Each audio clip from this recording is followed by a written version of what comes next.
The van's headlights cut through the darkness as it wound its way up the mountain road. Inside, 5 friends sat among camping gear, backpacks, and coolers filled with supplies for their weekend adventure. Marcus drove with careful attention, his knuckles white on the steering wheel as he navigated the hairpin turns. Beside him, Sarah studied a paper map spread across her lap, though the cell signal had died miles ago. In the back seats, Jake sprawled across one side with his earbuds in, while Emma and Chun shared the other seat, their heads occasionally bumping together as the van rocked over uneven pavement. They had been planning this trip for months.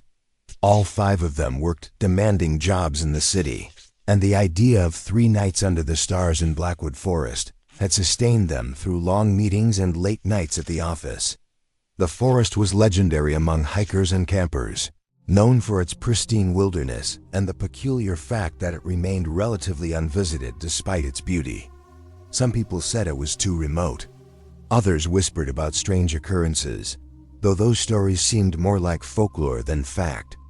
The road grew narrower as they climbed higher into the mountains. Ancient pines pressed close on either side, their branches reaching overhead to form a tunnel of darkness broken only by the van's headlights. Marcus glanced at the odometer.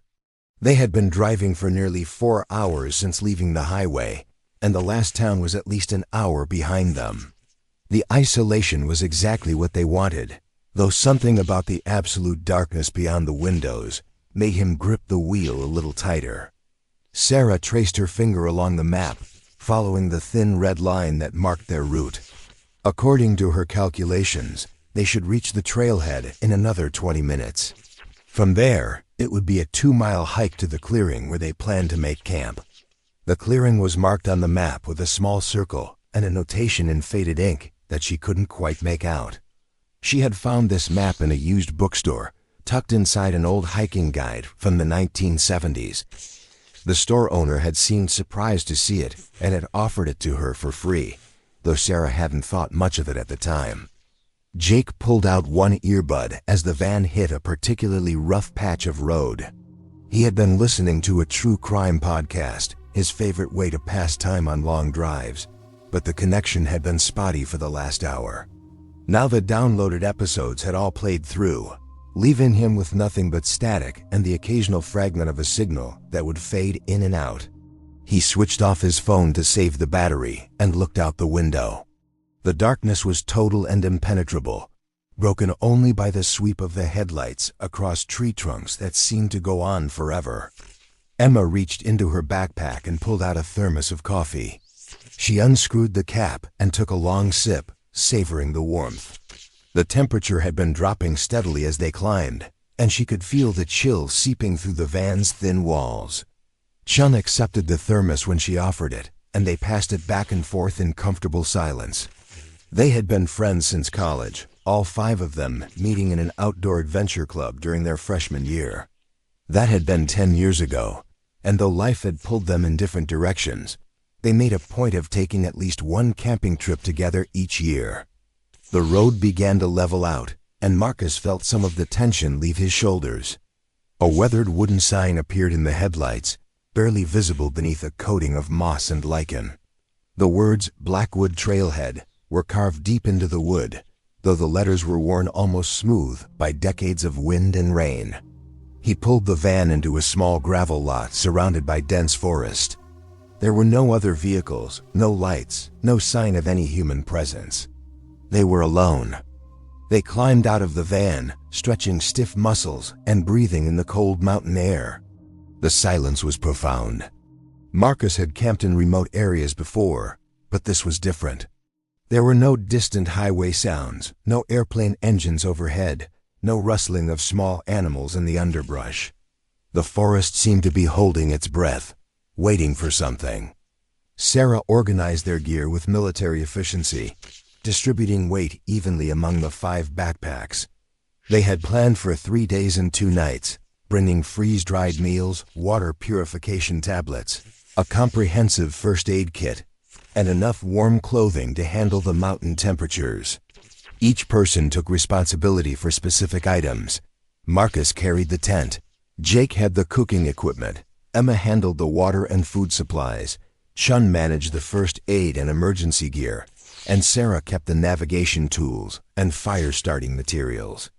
They locked the van and shouldered their packs. Marcus clicked on his headlamp, and the others followed suit. 5 beams of light pierced the darkness, illuminating a narrow trail that led into the trees. The path was well-defined despite the apparent lack of recent use, a strip of packed earth winding between massive pine trunks that rose like pillars into the darkness above. The hike began easily enough. The trail climbed gradually, and their legs appreciated the gentle grade after hours of sitting in the van. The only sounds were their boots crunching on the path, their breathing gradually growing heavier as they adjusted to the altitude and the weight of their packs, and the occasional creak of branches in the wind. At least Marcus assumed it was wind, though he couldn't actually feel any breeze on his face. After about 40 minutes, Jake noticed something strange. The trees on either side of the trail were massive, clearly centuries old, but there was no undergrowth beneath them. The forest floor was bare, except for a thick carpet of pine needles. No ferns, no bushes, no fallen logs covered in moss and mushrooms. Just the towering trees and the empty space between them.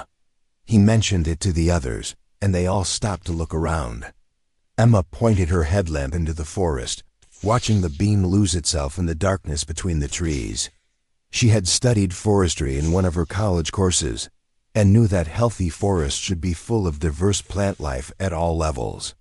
This emptiness was unnatural, though she couldn't immediately think of what might cause it. Disease could kill undergrowth, but these ancient pines seemed healthy and strong. Fire could clear away smaller plants, but there were no signs of burning on the bark or the ground. They continued hiking, but the observation had introduced a note of unease that hadn't been there before. Chun found himself glancing over his shoulder more frequently, though his headlamp showed nothing but more of the same empty forest stretching away behind them. The silence pressed in from all sides, and he realized that he hadn't heard a single bird call or insect sound since leaving the van. Even in the dead of night, forests were usually alive with sound. This absence felt wrong in a way he couldn't quite articulate. Sarah checked her compass frequently, though the trail seemed straightforward enough. According to the map, they should reach the clearing in another mile. She found herself hoping they would get there soon, though she felt slightly embarrassed by the eagerness. She had camped in more remote locations than this, had hiked alone through backcountry that saw perhaps a dozen visitors per year. This shouldn't feel any different, yet somehow it did. The trail began to descend into a shallow valley, and the trees pressed closer on either side. Their trunks were scarred with old marks, deep grooves in the bark that looked almost like claw marks, though Sarah knew they were probably just damage from rubbing, antlers, or natural weathering. Still, the patterns were unsettling in the beam of her headlamp, looking almost deliberate in their placement and depth. Marcus stopped suddenly, holding up one hand. The others bumped into each other as they halted, and for a moment, there was a confusion of shuffling feet and muttered apologies. Then they heard what had made him stop. Somewhere ahead in the darkness, something was moving through the forest. The sound was rhythmic and steady, like footsteps, but heavier than a person would make, and faster, as if whatever was making it was running parallel to the trail. They stood frozen, their headlamps sweeping the darkness to the left where the sound had been. The beam showed nothing but trees and empty spaces between them. The sound continued for perhaps 30 seconds, then stopped as abruptly as it had begun. The silence that followed seemed even deeper than before, pressing against their ears like physical pressure. Jake tried to laugh, though it came out more like a nervous exhalation. He suggested it had probably been a deer or elk, though none of them pointed out that they hadn't seen any signs of wildlife since entering the forest. No droppings, no tracks in the soft earth at the trail's edge, no browsed vegetation. The absence of animals was becoming as noticeable as the absence of sound. They started walking again, moving a bit faster now, bunched closer together than they had been before. The trail leveled out and began to climb once more. Sarah checked her compass and consulted the map. By her calculations, they should be very close to the clearing now. The trail should open up within the next quarter mile. As if in response to her thought, the trees began to thin. The trail widened, and suddenly they found themselves standing at the edge of a large circular clearing. Their headlamps swept across open ground covered in grass and small wildflowers, a space perhaps 50 yards across. In the center stood the remains of an old stone structure, just a few walls still standing, the rest collapsed into piles of rubble. The clearing was ringed by the same massive pines that filled the forest, but here they stood back from the open space, as if reluctant to encroach. Marcus stepped into the clearing, and immediately the oppressive feeling of being watched lifted. The air felt cleaner here, easier to breathe. The others followed, and they all experienced the same sense of relief, as if they had been carrying a weight they hadn't realized was there until it was removed. They made camp efficiently, working with the practiced coordination of people who had done this many times before. Marcus and Jake erected the large tent while Emma and Chun gathered stones to build a fire ring. Sarah prepared the cooking area and hung their food bags from a tree branch at the clearing's edge, though she wondered if the precaution was necessary given the apparent absence of wildlife. Soon they had a small fire burning in the stone ring, and they sat around it on their camp chairs, cradling cups of hot soup and feeling the warmth seep back into their fingers and toes. The fire seemed unnaturally bright in the darkness, and beyond its circle of light, the forest was a solid wall of black. The flames cast dancing shadows across the ruins in the center of the clearing, and Emma found herself staring at them, trying to imagine what the structure might have been. Chun retrieved a small bottle of whiskey from his pack, and they passed it around, each taking a warming sip. The alcohol loosened their tongues, and they began to talk about the strangeness of the hike. Marcus admitted that he had felt watched the entire time. Sarah described the silence as oppressive. Jake confessed that the sound they had heard in the forest had frightened him more than he wanted to admit. Emma nodded, acknowledging her own unease. But here in the clearing, around the fire, those fears seemed distant and slightly foolish. The whiskey helped, and soon they were laughing about their overactive imaginations, joking about being scared of the dark like children.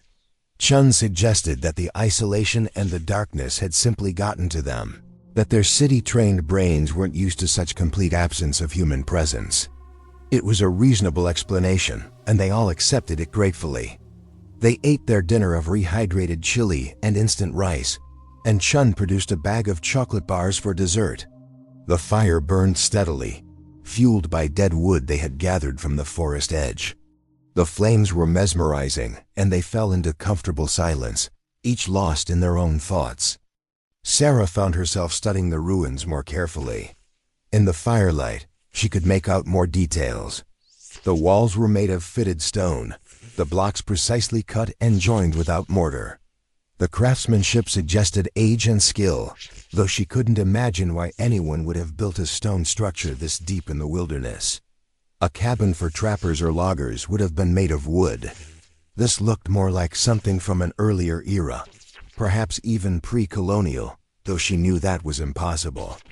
Marcus fed more wood to the fire, building it higher than necessary. The flames leaped up, throwing light farther into the clearing, and for a moment he could see the full circle of trees surrounding them. In that brief illumination, he thought he saw something moving between the trunks, a pale shape that disappeared the instant his eyes focused on it. He blinked and stared at the spot, but there was nothing there. Just trees and darkness, and the dancing shadows cast by the fire. Emma announced that she was going to bed. The hike had tired her more than expected, and the warmth of the fire was making her drowsy. The others agreed, and they began the routine of banking the fire and preparing for sleep. They brushed their teeth at the edge of the clearing, spitting into the forest, and took turns changing into sleeping clothes inside the tent. The tent was large enough for all 5 of them, with their sleeping bags arranged like spokes radiating from the center. They had a battery-powered lantern hanging from the tent's peak, casting a soft glow over the interior. Outside, the fire had been reduced to glowing embers, just enough to keep burning until morning when they could revive it. Jake was the last one into the tent. He zipped the door closed and crawled to his sleeping bag, navigating carefully around the others. They settled in, adjusting pillows and arranging their sleeping bags for maximum comfort. Shun turned off the lantern, and darkness enveloped them. For a while, no one spoke. They lay in their bags, listening to the silence outside. The tent fabric rippled occasionally in what might have been wind, though the air seemed still. Gradually, exhaustion won out over unease, and one by one, they drifted toward sleep. Sarah was on the edge of unconsciousness when she heard it. A sound from outside the tent, soft and rhythmic. Footsteps, she thought at first, but the rhythm was wrong. Too slow, too deliberate, circling the tent at a constant distance. She opened her eyes in the darkness, her heart suddenly pounding. The sound continued, steady and unhurried, making a complete circle around their tent before falling silent. She waited, straining her ears, but the sound didn't return. Eventually, she convinced herself that she had been half dreaming, that the sound had been something natural or imagined. She closed her eyes and forced herself to breathe slowly and deeply. Sleep came reluctantly, and her dreams were filled with shadows and pale shapes moving between trees. Outside the tent, unseen in the darkness beyond the dying fire, something stood at the forest's edge. It was tall and unnaturally thin, its form barely distinguishable from the tree trunks behind it. It watched the tent with patient, unblinking eyes that reflected no light. It had been watching since the moment they entered the clearing, and it would continue watching until dawn drove it back into the deeper shadows of the forest. It was hungry, as it had been hungry for longer than any of the sleepers could imagine, but hunger had taught it patience. The feast would come. It always did, for those foolish enough to camp in Blackwood Forest. The thing at the forest's edge smiled, revealing teeth too long and too sharp for any human mouth. Then it faded back into the trees, its pale form dissolving into the darkness as if it had never been there at all. Inside the tent, the 5 friends slept uneasily, their dreams troubled by images they wouldn't remember in the morning. And the forest held its breath, waiting for nightfall to come again. Morning arrived slowly, the darkness reluctant to release its grip on the clearing. The first hint of dawn was a gradual lessening of the absolute blackness, the forest taking on shades of deep gray rather than true light. Marcus was the first to wake, his body clock still tuned to his weekday alarm despite the weekend setting. He lay in his sleeping bag for a few minutes, listening to the breathing of his friends and trying to identify what felt different. Then it struck him. There were still no sounds from outside. No bird songs greeting the dawn. No rustling of small animals beginning their daily routines. The silence was as complete as it had been in the dead of night. He unzipped his sleeping bag as quietly as possible and crawled to the tent door, easing the zipper open with careful fingers. The clearing looked different in the gray pre-dawn light. The ruins stood stark and lonely in the center, their broken walls casting long shadows across the grass. The fire ring held nothing but cold ashes, and Marcus realized with a start that the embers should still have been glowing. He had banked the fire carefully before bed, and in his experience, coals would stay hot for hours in a well-built fire pit. These ashes looked as if they had been cold for days. He pulled on his boots and jacket and stepped out of the tent. The cold hit him immediately, a penetrating chill that seemed to go deeper than mere temperature. His breath misted in the air, and he noticed with surprise that the grass was covered in frost, the individual blades sparkling in the growing light. That was unusual for this time of year, even at altitude. The temperature shouldn't have dropped that low. Marcus walked to the fire ring and knelt beside it, stirring the ashes with a stick. They were completely cold, without even a hint of residual warmth. He frowned, trying to understand how that was possible. He began rebuilding the fire, arranging kindling and larger pieces of wood, working from muscle memory while his mind puzzled over the mystery. The others began to emerge from the tent as he coaxed the new fire to life. They stumbled out in various states of wakefulness, drawn by the smell of smoke and the promise of warmth.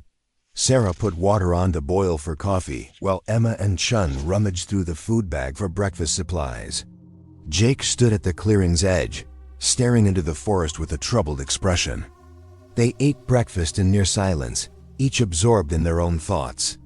The oatmeal was bland despite Sarah's attempts to enhance it with dried fruit and brown sugar. The coffee was strong and bitter, but they all drank it gratefully, cupping their hands around their mugs and holding them close to their faces to feel the steam. As the sun finally cleared the horizon, light began to filter into the clearing. It seemed to come reluctantly, as if the darkness was fighting to maintain its hold. The forest remained shadowed even as the clearing brightened, the spaces between the trees dark and impenetrable. Emma mentioned this to the others, and they all looked up to realize that the canopy above was so thick that very little direct sunlight could penetrate. What light reached them was diffused and weak, giving everything a washed-out, colorless quality. Sarah suggested they explore the ruins. In the daylight, curiosity overcame the previous night's unease, and they all wanted to understand what the structure had been. They approached as a group, picking their way carefully over fallen stones and trying to reconstruct the original layout. The ruins were more extensive than they had first appeared. The standing walls were the most obvious feature, but scattered stones and the traces of foundations indicated that the structure had been much larger.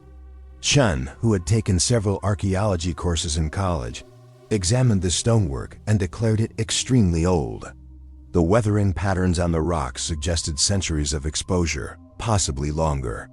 The precision of the cuts and the way the blocks fit together indicated sophisticated construction techniques.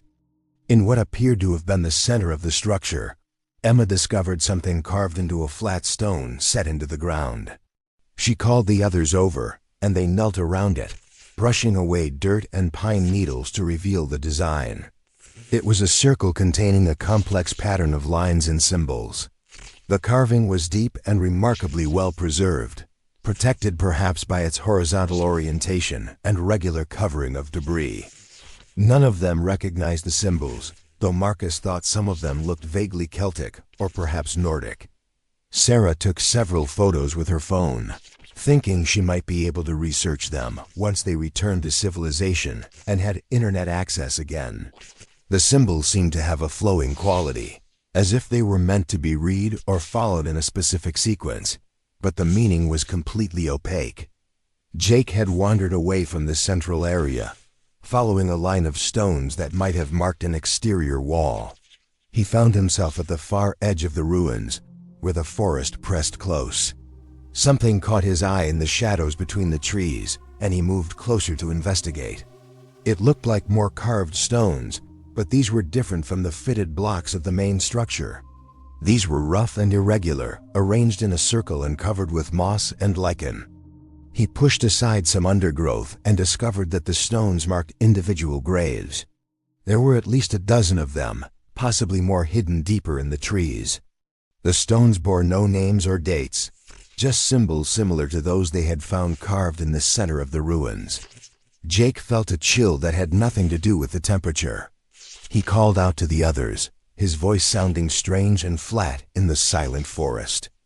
They gathered around the grave markers, their earlier enthusiasm for exploration evaporating. The presence of graves added a somber and slightly sinister dimension to the ruins. Someone had lived here, built a substantial structure in the middle of nowhere, and been buried here when they died. But who, and when, and why? Chun pointed out that the graves appeared to be old, possibly as old as the ruins themselves. The weathering on the stones was severe, and several had toppled over or sunk deeply into the ground. He couldn't make out any details that might indicate how the people had died, though the number of graves suggested some kind of community or settlement. Sarah felt increasingly uneasy. Something about the arrangement of the graves bothered her, though she couldn't immediately identify what. Then it struck her. The graves all faced inward, toward the center of the circle. That was wrong. Every burial ground she had ever seen oriented graves in some outward direction, facing east or toward some significant landmark. These graves surrounded a central point as if guarding something or preventing something from escaping. She shared her observation with the others, and they all fell silent, staring at the space in the center of the circle. The ground there looked undisturbed, just the same accumulation of pine needles and forest debris as everywhere else. But knowing that a dozen graves faced that spot gave it a significance that made them all uncomfortable. Marcus suggested they leave the graves alone and return to camp. It was still early, and they had planned to spend the day exploring the surrounding area. The graves were interesting from a historical perspective, but dwelling on them served no purpose and was bringing down the mood. The others agreed readily, grateful for an excuse to leave the shadowed, moss-covered stones behind. They spent the afternoon hiking trails that radiated from the clearing. Each path led into similar forest, the same massive pines and bare forest floor, the same oppressive silence. They found no wildlife, no streams or water sources beyond a small spring near the clearing, no signs of human visitation. It was as if the forest was a stage set, beautiful but somehow hollow, lacking the life and vitality they had experienced in other wilderness areas. By late afternoon, they had returned to camp. The fire had burned down to coals during their absence, and Marcus built it back up while Sarah prepared dinner. They had planned to cook fresh vegetables and meat the first night, before the ice in the cooler melted, but somehow none of them had much appetite. They settled for simple pasta with jarred sauce, eaten more out of necessity than desire. As the sun set, the darkness returned with unnatural speed. One moment there was light, the next the clearing was surrounded by impenetrable blackness. The fire seemed to provide less illumination than it should, its glow somehow absorbed by the darkness rather than pushing it back. They moved their chairs closer to the flames, unconsciously drawing together as if for protection. June tried to start a conversation about the ruins and graves, speculating about who might have built the structure and lived there. But the topic made everyone uncomfortable, and his theories trailed off into silence. Jake attempted to lighten the mood with a story about a disastrous camping trip from college, but even he couldn't muster much enthusiasm for the tale. Emma suggested they play cards, but no one felt motivated to dig the deck out of the gear. They sat around the fire, each absorbed in private thoughts, as the darkness deepened around them. The silence of the forest seemed to press against the clearing like a physical force. Marcus found himself straining to hear anything beyond the crackle of burning wood and the occasional shift of his friends in their chairs. The absence of natural sound was becoming increasingly oppressive, weighing on his mind like a persistent, nagging question that refused to be answered. Sarah noticed movement in her peripheral vision and turned her head sharply, but there was nothing there. Just the edge of the firelight and the wall of darkness beyond. It happened again a few minutes later, a sense of something moving just outside the range of clear sight. She told herself it was just shadows cast by the flames, the natural play of light and dark, but the explanation didn't quite satisfy. As night deepened, they began to hear sounds from the forest. Not the natural sounds they had been expecting and missing, but something else entirely. Slow, deliberate noises that might have been footsteps, or might have been branches bending and settling. The sound seemed to circle the clearing at a constant distance, never coming closer but never moving away. They were just there, persistent and unexplained, a reminder that they were not alone. Jake stood abruptly, his chair scraping against the ground. He announced that he needed to use the bathroom and grabbed his headlamp. The others watched as he walked to the edge of the clearing, the beam of his headlamp bouncing ahead of him. He passed beyond the firelight and disappeared into the shadows. They heard his footsteps moving away, then silence. Minutes passed. Sarah checked her watch. 5 minutes. Then 10. She called out to Jake, her voice swallowed by the darkness. No response. Marcus stood and grabbed his own headlamp, preparing to go look for his friend. The others rose too, none of them wanting to sit still while one of their group was missing. Then Jake's headlamp appeared at the forest edge, bobbing as he walked back toward the fire. He emerged from the darkness with a strange expression on his face, pale and shaken. He sat down heavily in his chair and accepted the whiskey bottle when Chun thrust it at him. He took a long drink before he could bring himself to speak. He told them that he had walked perhaps 50 yards into the forest to find a suitable spot.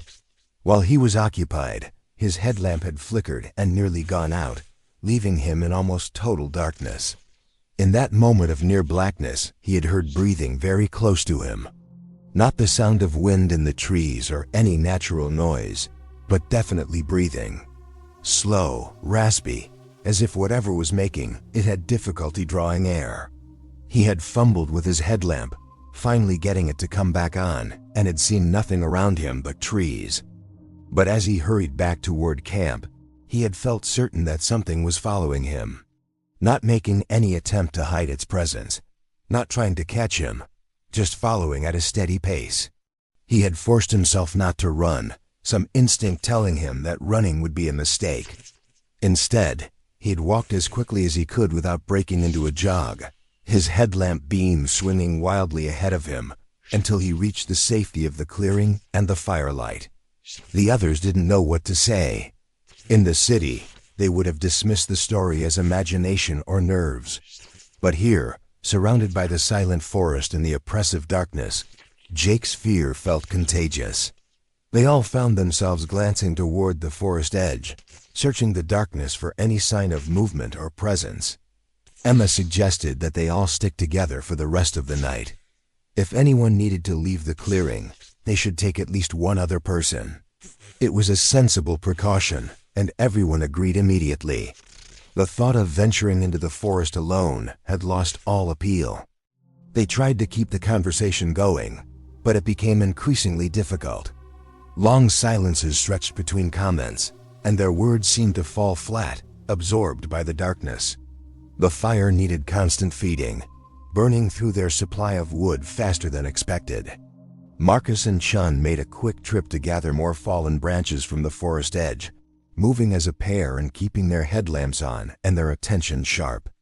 They worked quickly, grabbing armfuls of wood and hurrying back to the firelight. As midnight approached, exhaustion began to compete with unease. They were all tired, but no one wanted to be the first to suggest going to bed. Finally, Sarah pointed out that they were torturing themselves by sitting around feeding their fears. They should get some rest and things would look better in the morning. It was a practical argument, and though none of them believed things would actually look better, they all agreed that staying up all night was pointless. They banked the fire carefully, building it high and hoping it would last until morning.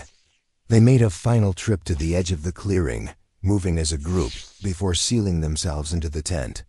The familiar routine of arranging sleeping bags and preparing for bed provided some comfort, a return to normal patterns in an increasingly abnormal situation. Chun left the battery lantern on, something they usually didn't do to conserve power, but no one objected. The soft light inside the tent was reassuring, creating a bubble of relative safety in the darkness. They lay in their sleeping bags, not quite ready for sleep, whispering observations and theories. Jake apologized for spooking everyone with his story. Marcus assured him that he had done the right thing by sharing it, that they all needed to be aware and cautious. Emma wondered aloud if they should consider cutting the trip short, packing up in the morning and hiking back to the van. But that would mean a night hike, something that now seemed infinitely worse than spending another night in the clearing. They could wait until morning, make the hike in daylight, and be back in civilization by afternoon. The decision to leave eased some of their tension. They had a plan now, an escape route. Just one more night to get through, and they would be safe. The thought was comforting enough that sleep began to seem possible. Sarah reached up to turn off the lantern, but Chun asked her to leave it on. His voice was quiet and uncertain, lacking its usual confidence. She let her hand drop without comment. They lay in the semi-darkness, the lantern casting strange shadows on the tent walls. Outside, the forest was silent and still. No wind, no animal sounds, nothing but the profound quiet of a world holding its breath. One by one, despite their fears and the strangeness of their situation, they began to drift toward sleep. Sarah was the last to succumb. She lay staring at the tent ceiling, watching the shadows shift slightly as the lantern swayed in some imperceptible current of air. She thought about the ruins, the graves, the symbols carved in stone. She thought about the complete absence of wildlife and the unnatural silence. She thought about Jake's experience in the forest and her own glimpses of movement in the darkness. Nothing made sense. There was no rational explanation that tied all the strange elements together. Just as she was finally sliding into sleep, she heard it again, the sound of something circling the tent. Slow, deliberate footsteps in the grass. Round and round, an orbit that never varied or faltered. She wanted to wake the others, to have them confirm that she wasn't imagining it, but fear kept her frozen in her sleeping bag. She counted the circuits. 5 times around the tent. Then silence. Sarah lay awake, her heart pounding, straining to hear if the sound would return. But there was nothing. Eventually, exhaustion overcame fear, and she fell into a restless sleep filled with dark dreams of symbols and shadows and eyes that watched from the darkness. Outside the tent, at the very edge of the firelight's reach, 3 figures stood motionless. They were tall and thin, their forms slightly blurred, as if not quite in focus. Their skin was pale to the point of being nearly white, and in the dim glow of the dying fire, it seemed to have a faint luminescence. Their eyes were dark and depthless, fixed on the tent with an intensity that was nearly palpable. They had circled the camp, taking in the scents and sounds of the sleeping humans. The hunger was growing stronger, harder to control, but they were not mindless beasts. They were ancient and cunning, and they knew the value of patience. The humans would weaken. Fear and exhaustion would dull their senses. And when the moment was right, when all conditions were optimal, then they would feed. One of the figures moved closer to the tent, drawn by the pulse of blood beneath thin fabric and sleeping bags. It reached out with fingers that were too long, each one tipped with a nail like a curved blade. The finger touched the tent wall, dimpling the fabric but not quite puncturing it. The other 2 figures tensed, ready to intervene if their companion lost control. But after a moment, the reaching hand withdrew. Not yet. Soon, but not yet. The 3 figures faded back into the forest, dissolving into the darkness between the trees. They would watch and wait. The night was theirs, and they had all the time in the world. The humans, on the other hand, had chosen to camp in Blackwood Forest. They had walked willingly into a trap that had been set before their grandparents were born. And now, like all the others who had made that mistake, they would learn too late that some places were empty of life for a reason. Dawn came eventually, though the night had seemed endless. Marcus woke to gray light filtering through the tent fabric and the realization that he felt terrible. His head ached, and his limbs felt heavy and weak. He attributed it to poor sleep and the stress of the previous evening. He crawled out of his sleeping bag and discovered that the others were already awake, all of them looking as exhausted as he felt. They emerged from the tent to find the fire completely dead again, the ashes cold and scattered as if by wind, though the air was completely still. The clearing looked different in the morning light, somehow smaller and more confined. The circle of grass seemed to have shrunk, the forest pressing closer on all sides. Marcus shook his head, trying to clear it. That was impossible, just a trick of perception. They worked together to break camp, moving with silent efficiency. No one suggested staying another night, and no one argued against the plan to leave. They packed their gear methodically, double-checking that everything was accounted for. Sarah pulled out the map and reviewed their route. 2 miles back to the trailhead, then the long drive down the mountain. They could be off this mountain by mid-afternoon if they left soon. As they worked, Emma noticed something that made her stomach turn. Their footprints from the previous day's exploration were still visible in the soft ground around the camp. But mixed with them were other prints. Bare feet, larger than any of theirs, with toes that seemed too long and spread too wide. The prints circled the tent multiple times, sometimes coming within inches of the fabric walls. She called the others over, and they stood staring down at the evidence. Someone or something had been in their camp during the night, moving around while they slept. The implications were terrifying. They had been vulnerable, unaware, while something inhuman stalked around them in the darkness. Jake's story of being followed took on new and horrifying credibility. Marcus suggested they leave immediately. The mysterious footprints and the strangeness of the location could be analyzed and discussed later. Right now, they needed to get out of this clearing and back to the safety of their vehicle. Everyone agreed with panicked urgency. They shouldered their packs and started toward the trail, moving as quickly as they could manage with their heavy loads. The trail entrance yawned before them, dark and uninviting despite the daylight. Marcus took the lead, his headlamp on even though he could see fairly well without it. He wanted every advantage he could get. The forest seemed to close in around them the moment they left the clearing. The trail, which had been clearly visible the night they arrived, now seemed more overgrown and difficult to follow. Low branches reached across the path, catching at their packs and clothing. Roots seemed to shift beneath their feet, causing stumbles and near falls. The going was much slower than it should have been. Sarah kept checking her compass, but the needle was behaving strangely, swinging back and forth without settling in any direction. She shook it, thinking the mechanism might be stuck, but the erratic behavior continued. Without a clear directional reference, she had to rely on memory and the faint traces of the trail to guide them. She hoped they were going the right way, but a growing sense of unease suggested they might not be. After what felt like hours of hiking, though Sarah's watch insisted only 45 minutes had passed, they should have reached the trailhead. But the forest showed no signs of thinning.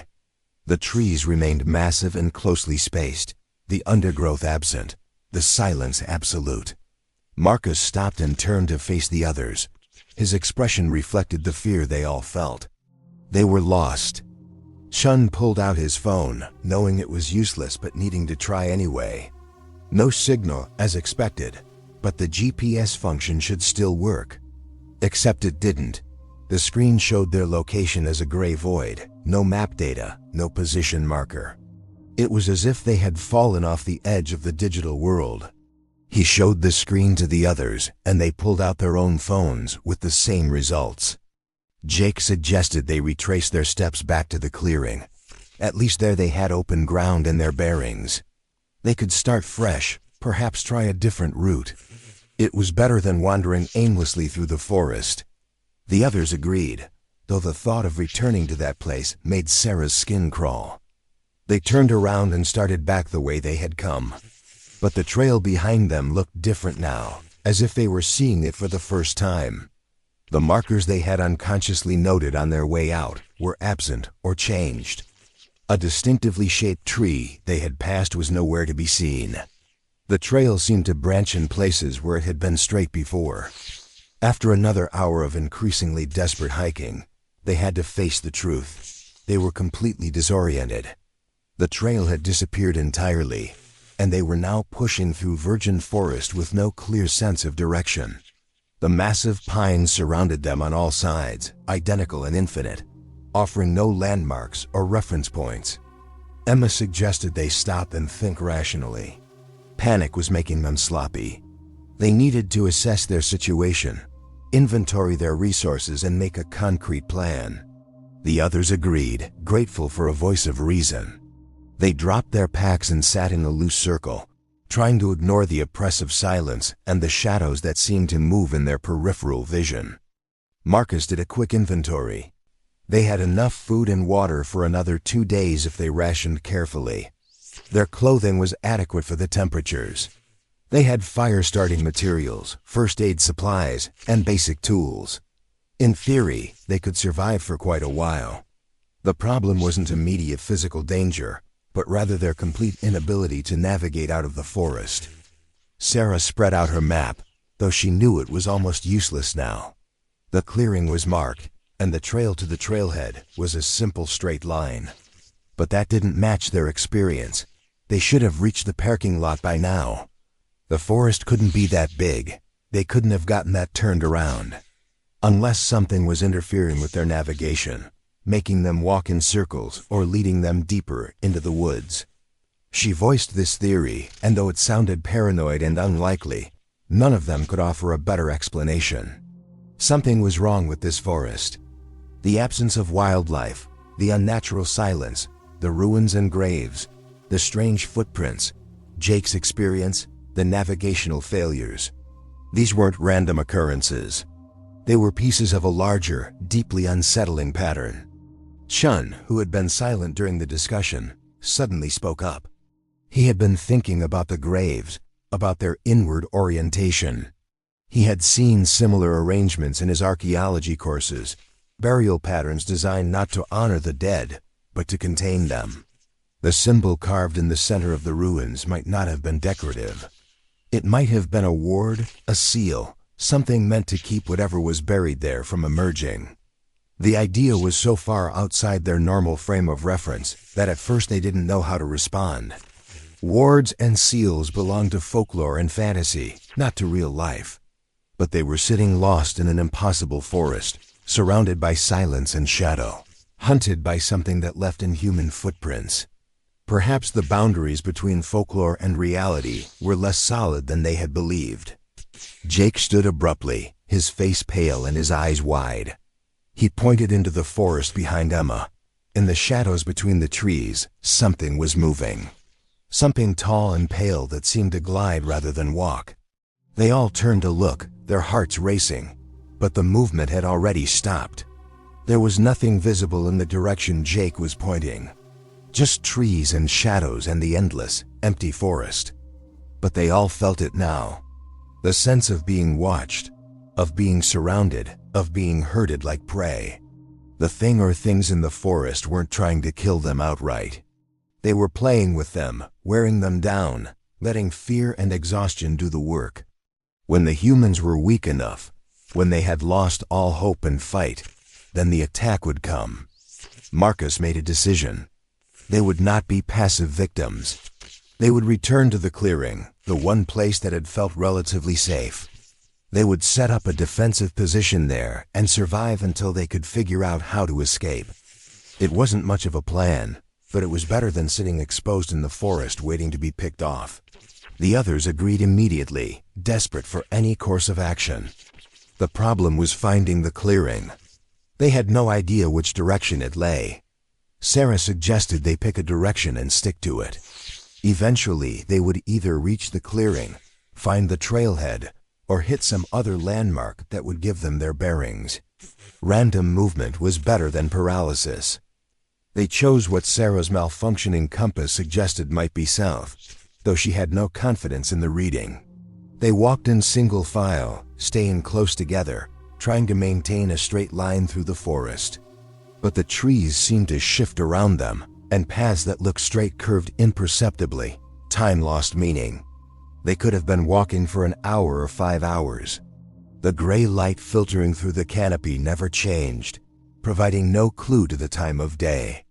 When they finally stumbled back into the clearing, it was such a shock that they almost didn't recognize it at first. One moment they were pushing through dense forest, the next they were standing on the edge of open ground. But something was wrong. The clearing was different. Smaller, darker, the ruins more collapsed than they remembered. And in the center, where the flat stone with the carved symbols had been, there was now a hole in the ground. They approached cautiously, drawn by horrified fascination. The hole was perhaps 3 feet across, perfectly circular, descending into darkness. The carved stone had been pushed aside, or perhaps pulled from below. The symbols that had been carved into it were now broken and scattered. The seal, if that was what it had been, was broken. Emma knelt at the edge of the hole and shone her headlamp into the depths. The beam showed a narrow shaft descending at least 20 feet before the walls curved away out of sight. The walls of the shaft were smooth and regular, clearly excavated by tools rather than natural erosion. And at the very limit of her light's reach, she thought she saw something moving in the darkness below. She jerked back from the hole, her heart racing. The others pulled her away from the edge, all of them staring at the opening with mounting terror. Something had been buried there, something the graves had been meant to contain, something the symbols had sealed away. and now it was free. As if in response to their realization, a sound emerged from the hole. At first it was so faint they weren't sure they heard it. Then it grew louder, a sound like breathing but wrong, rattling and wet. The same sound Jake had heard in the forest the night before. And with the breathing came a smell, the stench of old graves and decay, rolling out of the shaft in waves. They backed away from the hole, retreating toward the edge of the clearing. As they watched in horror, a hand emerged from the opening. It was pale, almost white, with fingers twice as long as human fingers should be. The fingernails were black and curved like claws. The hand gripped the edge of the hole, and slowly, with terrible patience, something began to pull itself out of the ground. Marcus screamed at them to run. They didn't need to be told twice. They ran for the forest, abandoning all thoughts of strategy or defense. Pure survival instinct took over, driving them into the trees without any thought of direction or destination. They just needed to get away from the thing emerging from the hole, away from the clearing, away from everything. The forest seemed different now, actively hostile rather than merely unsettling. Branches lashed at their faces. Roots reached up to trip them. The massive trees seemed to lean in, narrowing the paths and blocking escape routes. They ran anyway, gasping for breath, their muscles burning, their minds blank with terror. Sarah tripped over something and went down hard, her headlamp flying off and clattering away into the darkness. Strong hands grabbed her arms and pulled her to her feet. Marcus on one side, Chun on the other, dragging her forward even though she could barely see. They couldn't stop. Behind them, though none of them dared look back, they could hear sounds of pursuit. Not running, not hurrying, just steady movement through the forest. Whatever was following them didn't need to rush. It knew they couldn't escape. They burst into another small clearing, this one unfamiliar. Emma was in the lead, and she pulled up short so suddenly that the others nearly crashed into her. In front of them, blocking the path on the far side of the clearing, stood 3 figures. Tall and impossibly thin, with skin like porcelain and eyes like pools of oil. Their mouths were open, revealing rows of needle-sharp teeth. And they were smiling. The 5 friends huddled together in the center of the small clearing, surrounded. The 3 figures on one side, and the sounds of something else approaching from behind. There was nowhere left to run. This was where it ended, in a nameless clearing in a cursed forest, prey to things that should not exist. But humans, even in the face of overwhelming horror and certain death, don't give up easily. Marcus fumbled for his pack, pulling out the small emergency flare they had brought in case of injury. His hands were shaking so badly he could hardly grip it, but he managed to tear off the cap and strike the igniter. The flare burst to life with a brilliant red light, far brighter than their headlamps, bright enough to hurt their eyes. The effect on the 3 figures was immediate and dramatic. They shrieked, a sound like nothing human, and threw up their arms to shield their faces. They staggered backward, away from the light, disappearing back into the shadows. The sounds of pursuit from behind also stopped, replaced by a hissing that expressed rage and pain. Marcus waved the flare in all directions, creating a circle of light around them. As long as he kept moving it, creating barriers of illumination in all directions, the things stayed back, but the flare would only last a few minutes. And they had only one more in the pack. After that, they would be defenseless. Sarah's mind raced, searching for options. The things were vulnerable to light, intense light at least. But their flashlights and headlamps had done nothing to keep them away. Why had the flare worked when the other lights hadn't? Then it struck her. The flare wasn't just bright, it was hot. It burned with chemical fire. And fire was one of humanity's oldest weapons against the darkness. She shouted to Marcus to keep the flare going as long as possible. She told the others to gather anything that would burn, anything at all. They needed to make a fire, a big one, and they needed it immediately.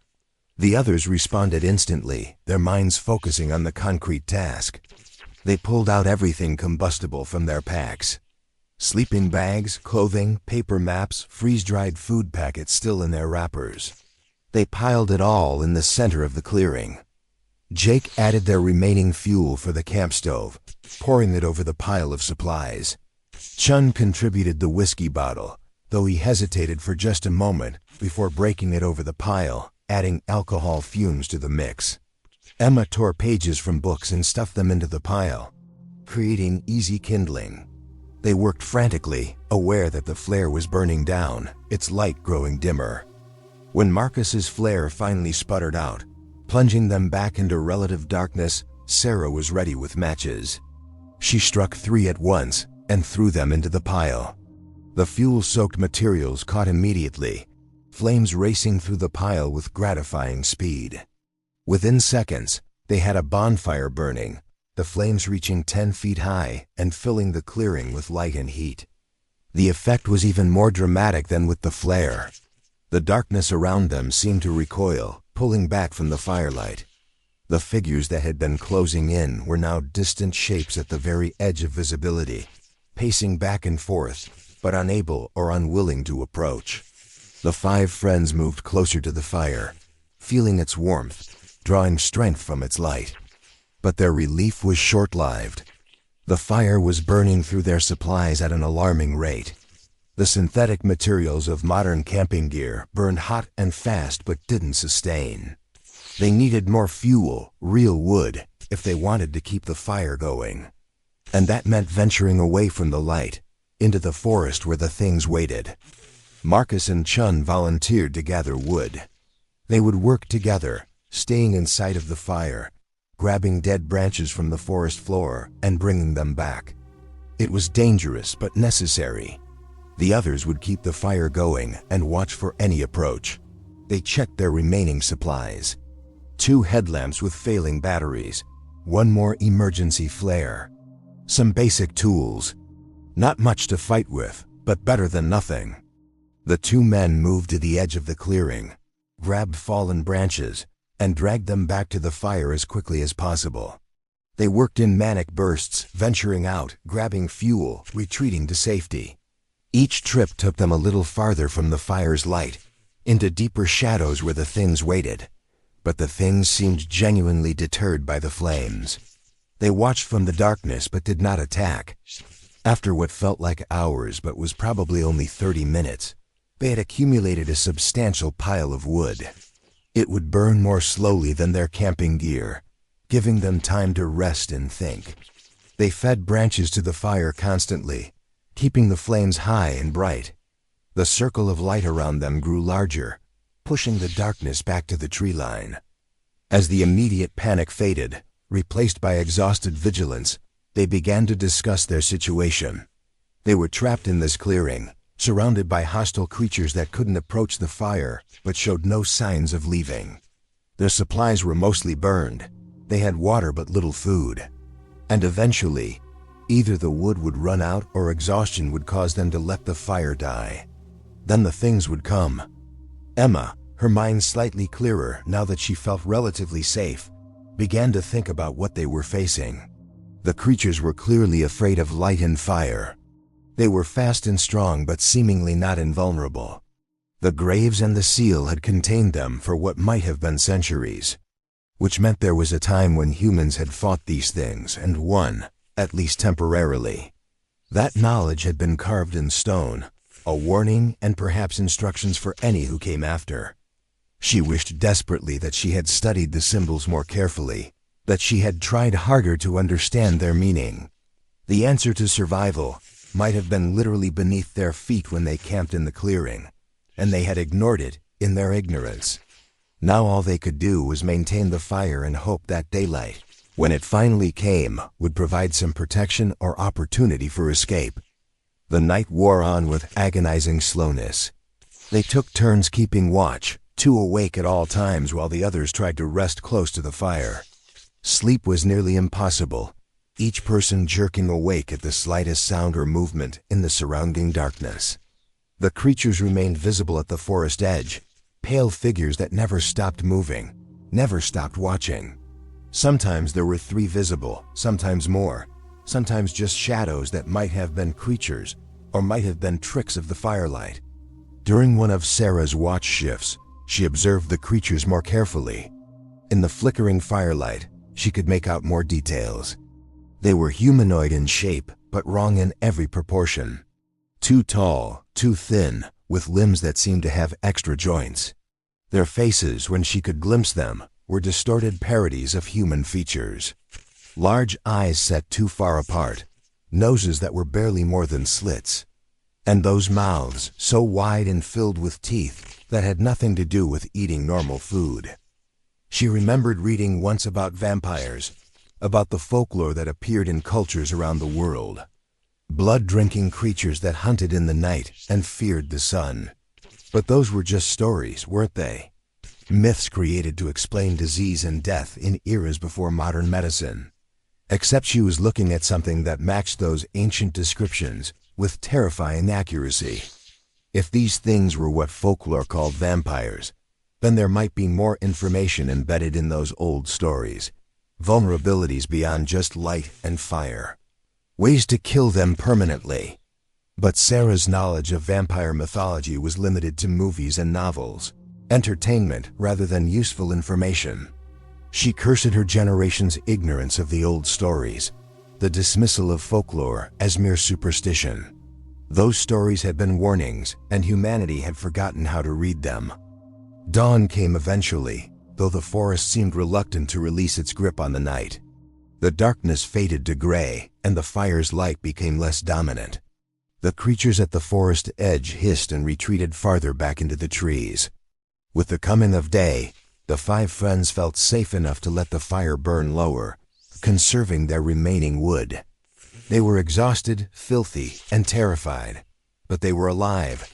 The question now was how to stay that way. They couldn't remain in this clearing indefinitely. Their water would run out in another day. They had no food left beyond a few scattered items that hadn't been burned. And they still had no idea how to navigate out of the forest. Marcus suggested they use the daylight to explore, to try once more to find the trailhead or some way out of this nightmare. But Emma argued against splitting up or leaving the safety of the fire. The creatures had retreated, but were certainly still watching. If they left the fire during the day, would they be able to find their way back before nightfall?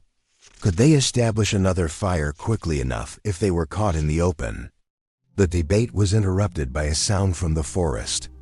Not the hissing or breathing of the creatures, but something else. A voice, human or mimicking human, they couldn't tell.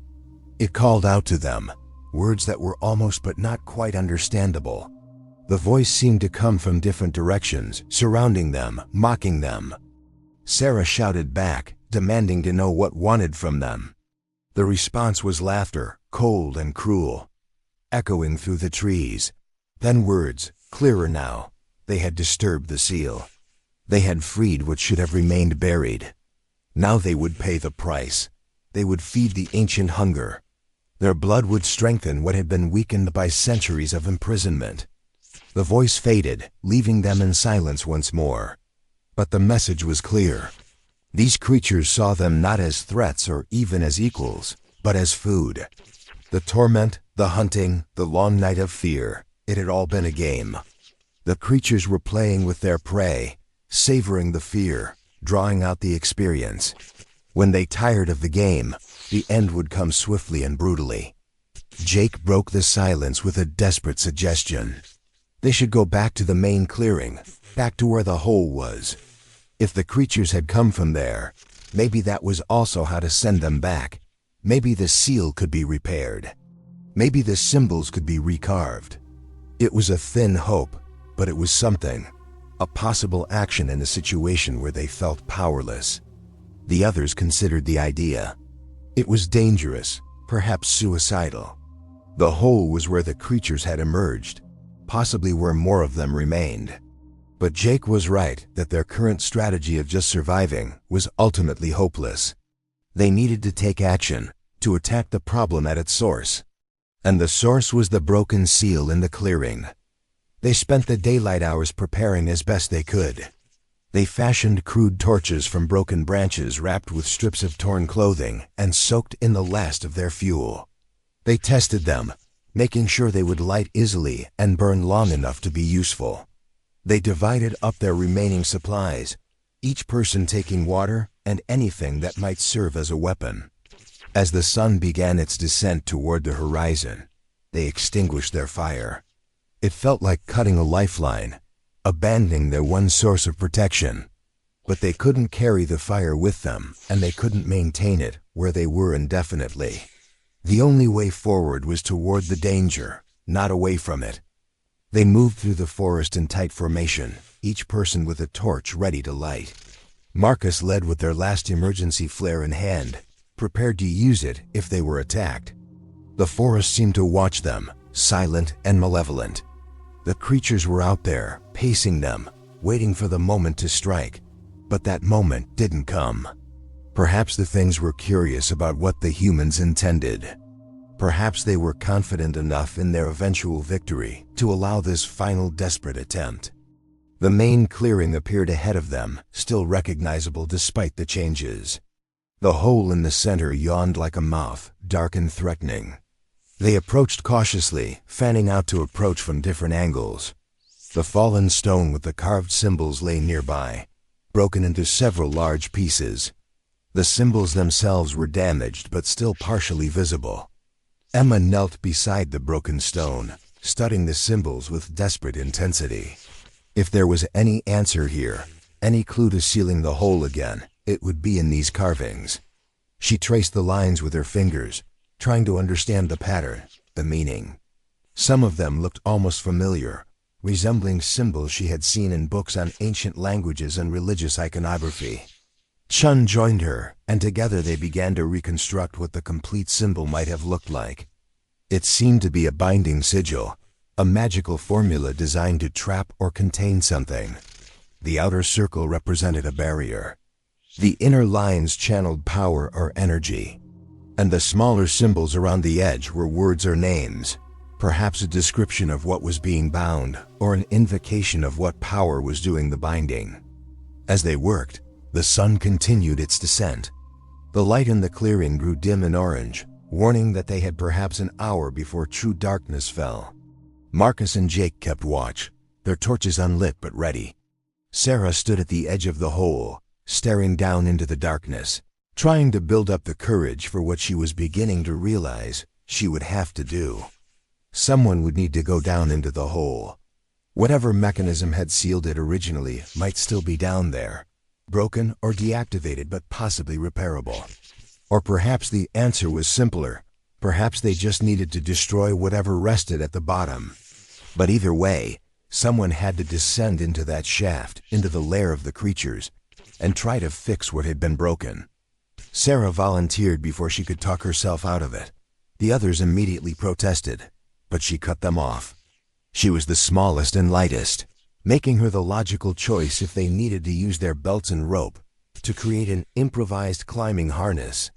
She was also the one who had brought them here, who had found the map and insisted on this camping trip. If anyone should face the danger at the center of their nightmare, it should be her. They rigged a harness using their belts and the climbing rope from Marcus's pack. Sarah put on her headlamp, checked that it was working, and accepted 2 of the torches to carry with her.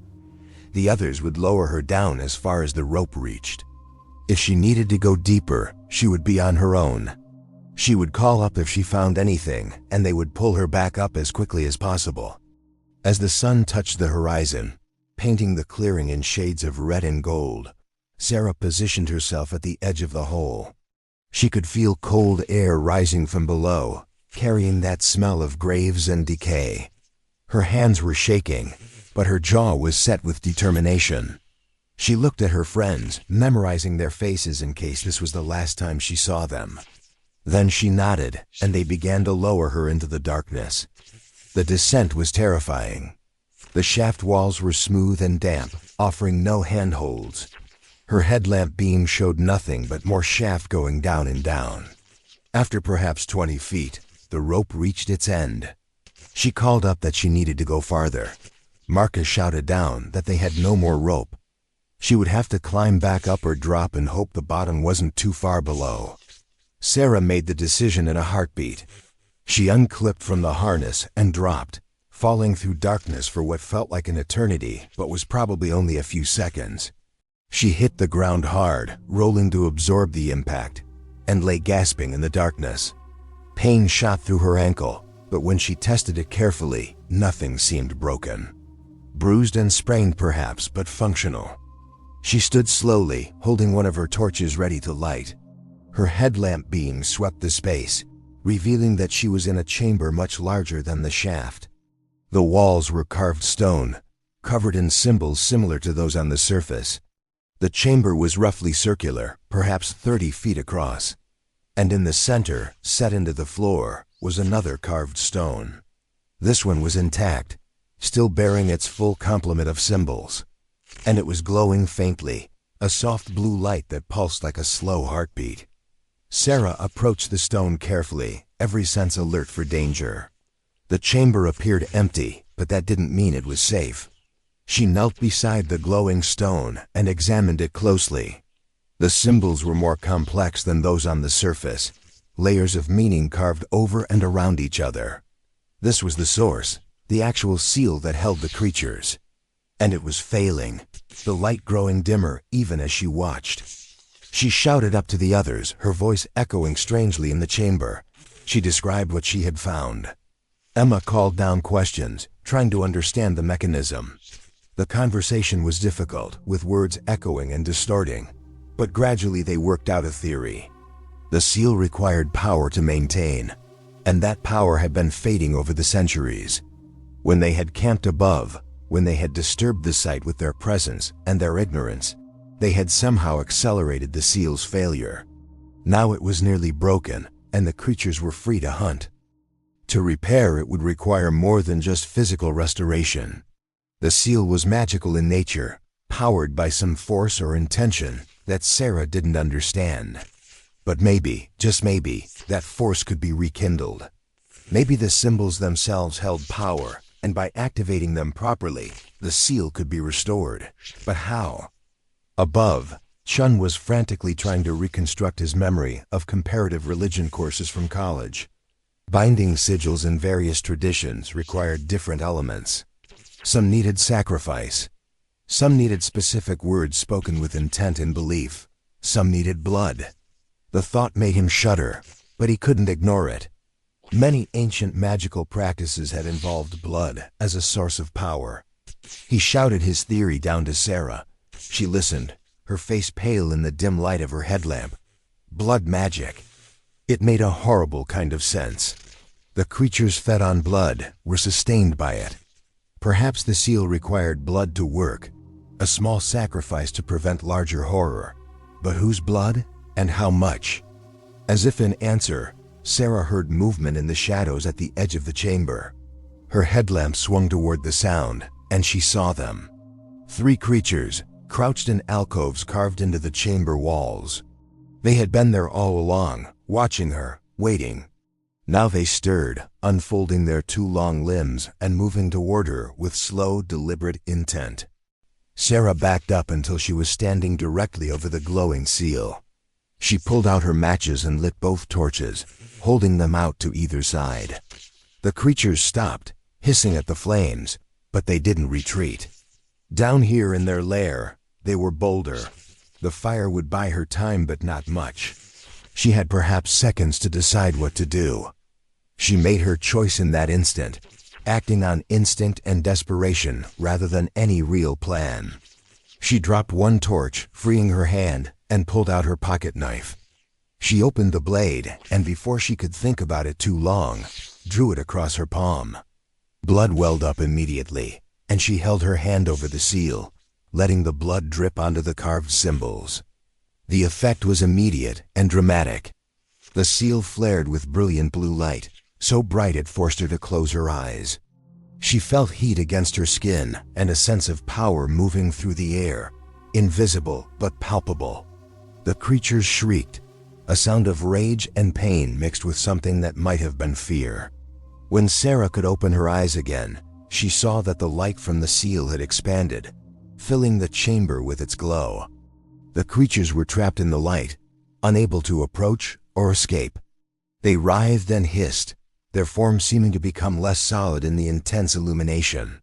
Sarah watched in horrified fascination as they began to fade, becoming transparent, then translucent, then wisps of shadow that were drawn inexorably toward the seal. The stone seemed to be pulling them in, absorbing them, trapping them once more. Within moments, the chamber was empty except for Sarah and the glowing seal.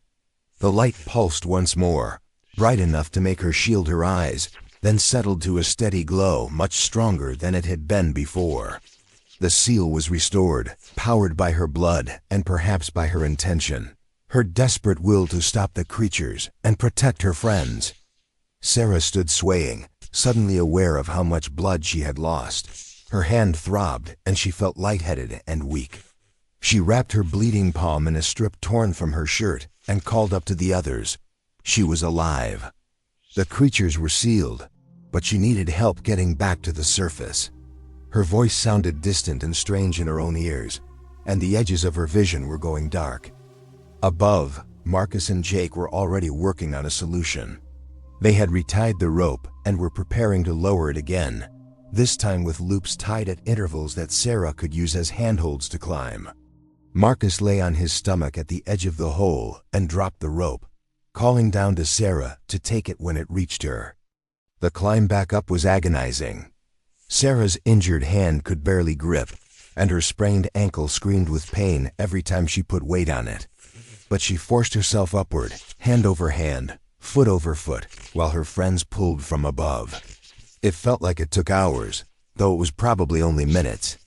When hands finally grabbed her arms and pulled her over the edge onto solid ground, she collapsed, gasping and trembling. The others clustered around her, checking her injuries, wrapping her hand more properly, elevating her ankle. They gave her water and made her drink, though she wanted to just lie still and not move. As her head began to clear, she told them everything that had happened below, the creatures in their alcoves, the blood on the seal, the light that had trapped and absorbed them, the renewed glow of the binding stone. As the last light faded from the sky and true night fell, they waited tensely to see if the seal would hold. The forest around them remained silent. No creatures emerged from the shadows. No voices called from the darkness. The oppressive sense of being watched and hunted had lifted. They were alone in the clearing, truly alone for the first time since they had arrived. They lit a small fire using the wood they had carried with them, not as protection now, but for warmth and comfort. They huddled around it, too exhausted and traumatized to speak much. Sarah's hand throbbed despite the painkillers from the first aid kit. Her ankle was swollen to twice its normal size. But she was alive. They were all alive, and the nightmare seemed to be over. As the night wore on and nothing attacked them, they began to believe they might actually survive. They took turns keeping watch, but the vigils were more from habit than necessity. The forest remained quiet and still. Whatever had hunted them was trapped once more beneath the earth, sealed by blood and symbols and forces they didn't truly understand. Dawn came, and with it a sense of profound relief. They had survived the night. Sarah could barely walk, but with Marcus and Chun supporting her on either side, she could manage. They left the clearing without looking back, not wanting to see the hole or the broken stones or the graves again. The forest seemed less oppressive in the daylight, though the silence and absence of wildlife remained. The hike back to the trailhead took most of the day. Sarah's injuries slowed them considerably, and they had to stop frequently to rest. But the trail was clearer now, more obvious, as if the forest had released its hold on them. When they finally stumbled out of the trees and saw their van waiting in the parking lot, exactly where they had left it, several of them actually cried with relief. They loaded their gear in silence, too tired and shaken to talk. Marcus started the van, and as they pulled onto the road leading down the mountain, they all felt the tension drain away. They were leaving Blackwood Forest behind, along with its darkness and its secrets and its horrors. They would return to the city, to electric lights and crowds, and the comforting noise of human civilization. None of them spoke much during the long drive. There would be time later to process what had happened, to decide what to tell people if anything. For now they just wanted to put distance between themselves and that cursed place. Sarah dozed in the back seat, her injured hand cradled against her chest. Her dreams troubled, but not nightmarish. The seal had held. They had survived. That was enough. As they descended, the mountain and civilization appeared around them, first as scattered houses, then clusters of buildings. Finally, the outskirts of the city, they began to relax fully. They stopped at a hospital where Sarah's injuries were properly treated. The nurse who examined her hand asked what had caused such a deep, clean cut. Sarah smiled tiredly and said it had been an accident with a knife while camping. The nurse accepted the explanation without question, bandaged the wound, and gave her antibiotics and instructions for care. They stayed together that night, no one wanting to be alone. They ordered pizza and sat in Marcus's apartment, eating in silence, occasionally sharing glances that spoke volumes. They had shared an experience that would bind them together forever, something that no one else would believe or understand. The camping trip that was supposed to be relaxing and fun had become a fight for survival against creatures from nightmare and legend.